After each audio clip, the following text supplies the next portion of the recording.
Hey, I'm Steve Speck with Exo Mountain Gear. In this video, we're going to walk you through our K4 5000 pack. The 5000 is ideally suited for the guy doing day trips all the way up to week-long backcountry trips. Average guy, average gear should be able to get that 5 to 7 day trip inside of a 5000 bag.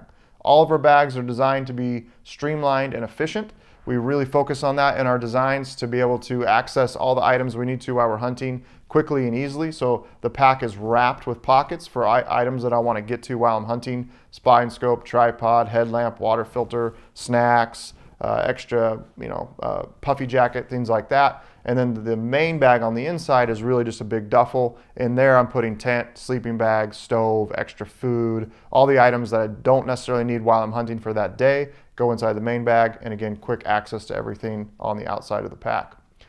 Next, we're just going to jump into the specific layout of the 5000 and how the pockets are all arranged. Starting on the side pocket here, this lower pocket is a great place to put tripod legs, trekking poles, water bottles, anything like that. And then you've actually got a secondary pocket that you can really think of this as an extra hip belt pouch. It's cut at an angle so I can just reach back easily and grab items out of there that I want access to while I'm hunting. That could be snacks, it could be a beanie, it could be gloves, it could be a water filter, anything like that. It's really just designed to be convenient access. It's a large, deep pocket that once you put items down there, they're not going to fall out.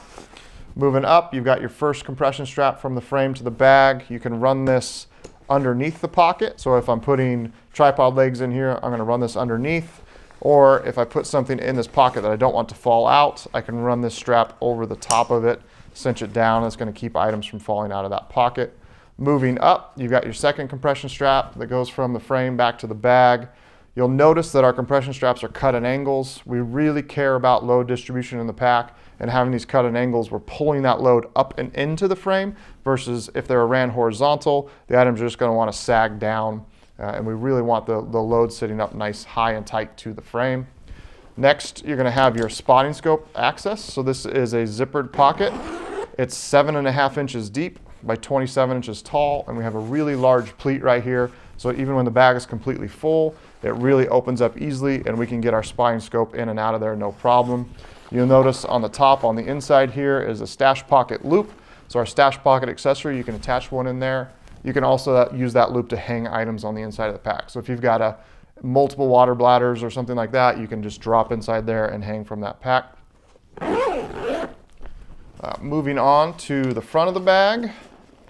And this is really what separates the 5000 from the 3600 and 7200 is how you access this main bag. You've got this large horseshoe zipper here that opens up. And it really opens up nicely and gives you great access to the bag, get items in and out. When you're day hunting, this is actually really convenient because you've got your side compression straps that have sucked the volume of the bag back to the frame. But when you open this up, you still have great access to get items in and out. You'll notice here the 5000 does have this internal pocket. We just focus a little bit more on organization with the 5000. So you got an extra pocket built in there. It's sewn right at the top. So I just have to undo the zipper a little bit, flops open, I can get items in and out of that. When you're looking inside the bag, you can see that white fabric. That's the water bladder sleeve that you access from the top of the pack. You'll notice that fabric is sewn the full width and length of the pack. Drop my water bladder in there. If it were to leak or pop, all the water is going to run out a grommet hole in the bottom, and we don't have to worry about getting the gear inside the main bag wet. Another feature on the inside of the bag is our stash pocket loops. You'll find one here and another one here. Other than that, we're just a large duffel on the inside of the bag. Again, the whole idea behind our bag design concepts is items, sleeping bag, tent, stove, extra clothes, extra food. All the items I don't need while I'm hunting that day go inside the main bag. And then we're wrapped with pockets around the outside of the pack. So I have quick access to things I need while I'm hunting. On this front panel, you've got this zippered access into this stretch panel. Again, just another way to have access to items that I need: gloves, beanie, sitting pad. You can put a lightweight puffy, stuff it in there so you can get it out nice and easily. Moving to the top of the pack, you'll see our roll top collar. All of our bags have the roll top collar. This is a great way to have the extra capacity, but be able to get rid of it when you don't need it. So that opens up, that's your top access into the bag. You'll notice these Velcro loops right here. That's for our dry bag insert. So those Velcro in there, drop inside the bag, and it turns your pack into a completely waterproof backpack if you're in a hunting situation where you're going to have a lot of water crossings, a lot of rain, a lot of moisture.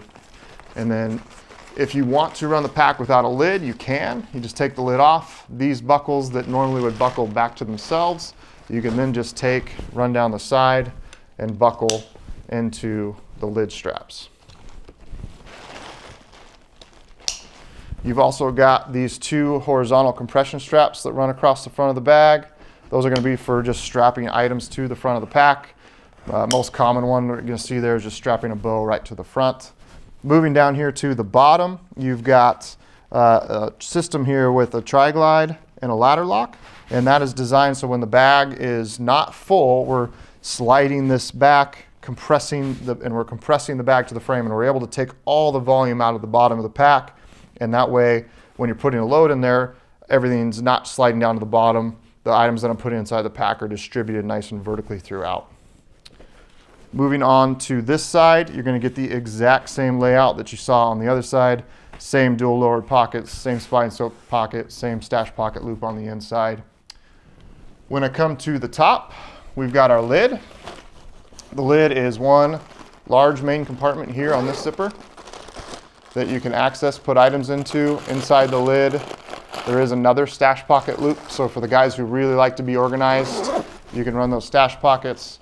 And then you'll see on top is a quick access zippered pocket, headlamp, cell phone, GPS, inReach, things like that. I'm going to be putting inside that. Anything that it's just right there at the top of the pack and I want quick access to. You'll also notice here is the water bladder sleeve access. So that zipper comes across. Whole idea for this again is keeping the water bladder completely separate from the rest of the gear in the pack and just giving you good access to be able to pull that in and out while I need. If you got to stop in the middle of the hunt and refill your bladder, you don't have to yard sale all your gear out of it. You can just get in there. There's a stash pocket loop on the inside here. That's actually one of my favorite ones to run a stash pocket in. And then inside down here, you've got a Velcro tab. That's how you're going to hang your water bladder from that. And then there's a porthole underneath that where you can run the water bladder tube out and run it left or right to whichever side of the shoulder harness you prefer.